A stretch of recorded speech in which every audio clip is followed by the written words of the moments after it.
Assalamualaikum warahmatullahi wabarakatuh. Perkenalkan, nama saya Widya Aprilia Tunihartono dari kelas D2 Eksekutif dengan NIM 0922020088 akan mempresentasikan tentang sumber energi terbarukan matahari. Langsung saja untuk mempersingkat waktu, saya akan ke slide berikutnya. Nah, di sini kita akan membahas tentang latar belakang yang sebelumnya, yaitu matahari atau surya ialah bintang pusat tata surya, bentuknya nyaris bulat dan terdiri dari plasma panas dicampur medan magnet dengan diameternya sekitar 1.392.684 km. Kira-kiranya 109 kali diameter bumi dan masanya sekitar 2 kali 1030 kg dengan sekitar sebesar 330.000 kali massa bumi, mewakili kurang lebih 99,86% massa total tata surya. Nah, matahari ini pun terbentuk sekitar 4,6 miliar tahun yang lalu ya, akibat peluruhan gravitasi suatu wilayah di dalam sebuah awan molekul besar. Nah, sebagian besar ini materi berkumpul di tengah, sementara sisanya memimpin menjadi cakram berada yang kelak menjadi tata surya. Massa pusatnya juga semakin panas dan pada akhirnya memulai fusi termonuklir di intinya.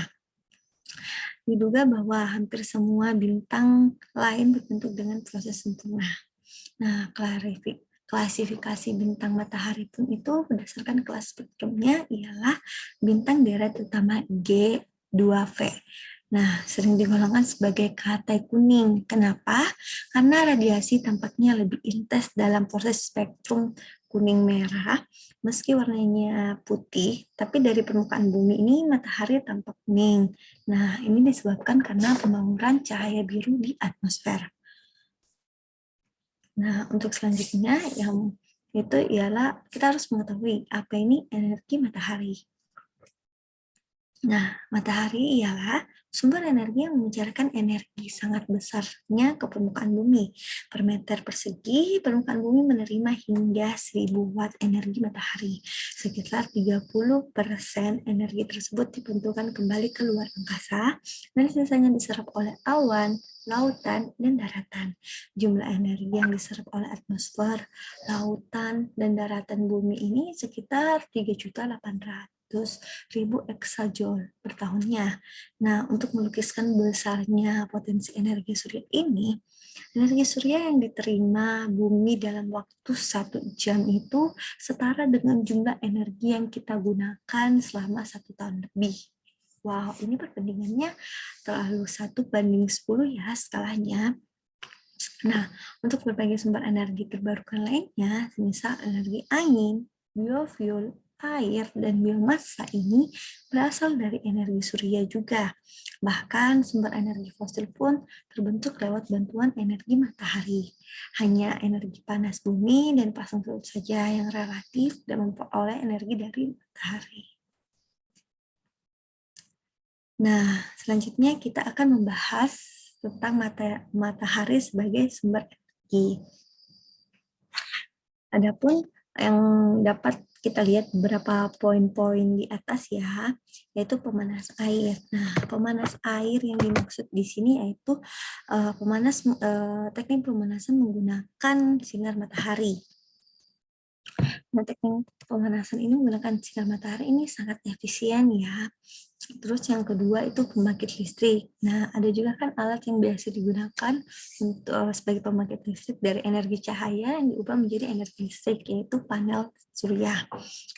Terus yang ketiga ialah proses fotosintesis. Nah, gambaran yang logis dapat kita berikan sebagai contoh ini fotosintesis pada tumbuhan. Nah, pada tumbuhan yang melibatkan sinar matahari sebagai energi yang dibutuhkan. Jika tumbuhan tidak berfotosintesis, maka kehidupan juga tidak akan berlanjut, akan mengingat sumber makanan bagi hewan, bagi herbivora tidak akan tersedia, dan begitupun untuk selanjutnya. Begitupun bagi kita, untuk manusianya.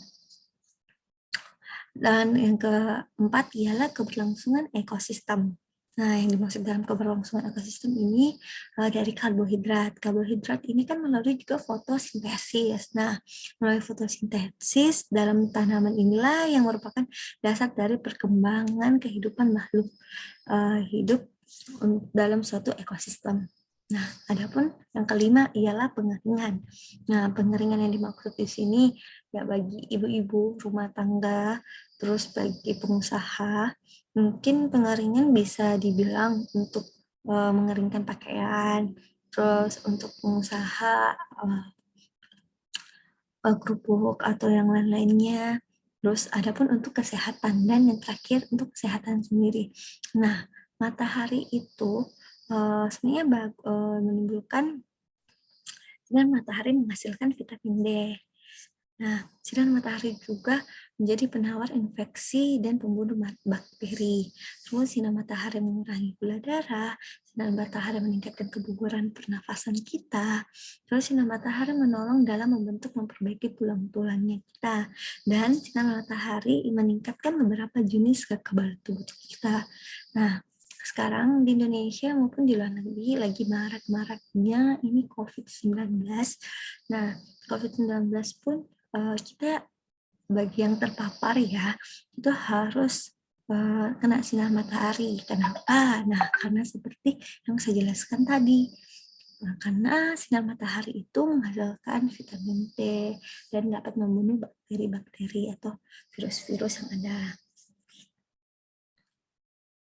Selanjutnya, adapun kelebihan dan kekurangan dari energi matahari tersebut.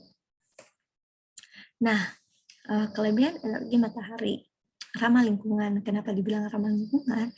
Energi matahari ini tidak menggunakan bahan bakar dan tidak menimbulkan polusi.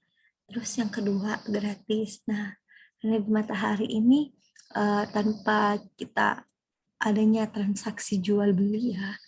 Jadi maksudnya ini gratis dari tata surya kita sendiri. Terus untuk melimpah. Nah, melimpah ini matahari itu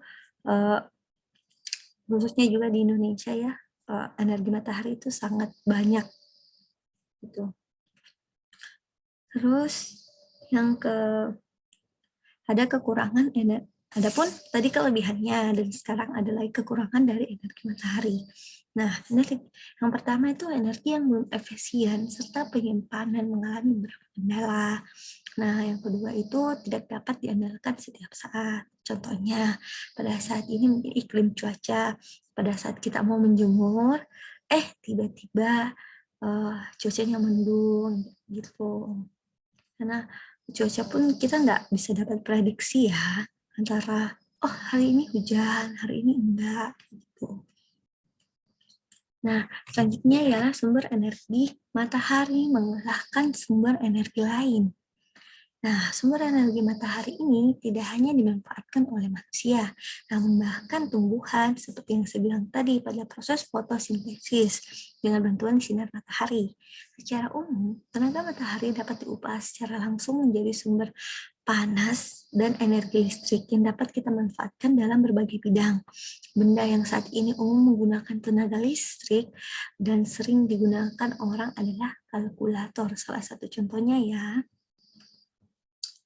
Jika bisa memanfaatkan tenaga surya dengan baik, maka tenaga surya ini bisa menggantikan kedukaan listrik, bahkan akan tahan lebih lama. Hal ini telah berlaku untuk negara Amerika dan juga China, dan bahkan Indonesia juga bisa melakukan jika memiliki tenaga ahli. Karena di negara kita energi akan mataharinya ini sangat berlimpah, negara kita hanya terdapat 2 musim. Untuk menampung energi matahari ini membutuhkan solar photovoltaik atau dalam bahasa Indonesia kita sebut dengan sebutan panel surya. Nah, yang terakhir ialah kesimpulan. Nah, matahari mempunyai fungsi yang sangat penting bagi bumi maupun bagi kehidupan manusia. Energi pancaran matahari telah membuat bumi tetap hangat bagi kehidupan, membuat udara air di bumi bersirkulasi, tumbuhan bisa berfotosintesis, dan banyak hal lainnya. Pembangkit listrik tenaga surya PLTS tampaknya akan menjadi sebuah tuntutan yang tak bisa ditawarkan. Selain sumber energi siangnya atau matahari begitu melimpah sehingga pemanfaatannya itu tak terbatas. PLTS relatif lebih mudah dipasang, dipelihara, ramah lingkungan, tahan lama, dan tak menimbulkan radiasi elektromagnetik yang berbahaya bagi kesehatan kita. Sekian presentasi yang dapat saya paparkan, lebih dan kurangnya mohon dimaafkan. Wabillahi taufiq wal hidayah. Wassalamualaikum warahmatullahi wabarakatuh.